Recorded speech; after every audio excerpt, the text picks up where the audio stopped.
காவல்துறை வந்து கைவிட்டிருக்கிற முதலமைச்சருடைய கட்டுப்பாட்டுல இருக்கிற காவல்துறை வந்து அவர் மீறி நடக்குது அப்படின்னா அந்த காவல்துறை கட்டுப்படுத்துறதுக்கான அவர் வந்து தோல்வி அடிச்சுட்டாங்க.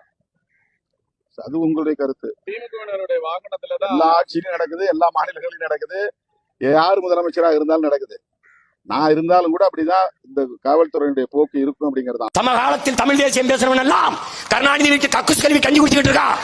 ஏய் முறவாசல் செஞ்சு பழம் நடத்துறான்.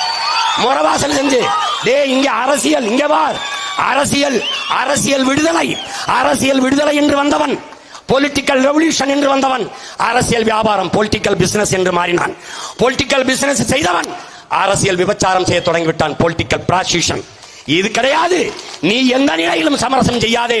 கொக்கக்க கும்பும் பருவத்து மற்றதன் குத்தக்க சீர்த்த இடத்து என்று பல ஆயிரம் ஆண்டுகளுக்கு முன்பு வள்ளுவ பெருமகனார் நம்முடைய மறையோர் நமக்கு கற்பித்தது. பசியோட இருக்கும் கொக்கு, பசியோட இருக்கும்.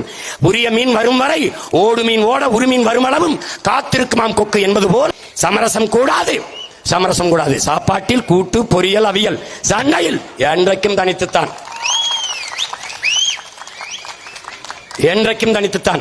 நீ நல்லா கொஞ்சிக்கணும். சமரசம் கூடாது. தற்காலிக தோல்விக்காக நிரந்தர வெற்றியை இழக்கவும் கூடாது. தற்காலிக வெற்றிக்காக நிரந்தர தோல்வியை தழுவிக்கொள்ளவும் கூடாது.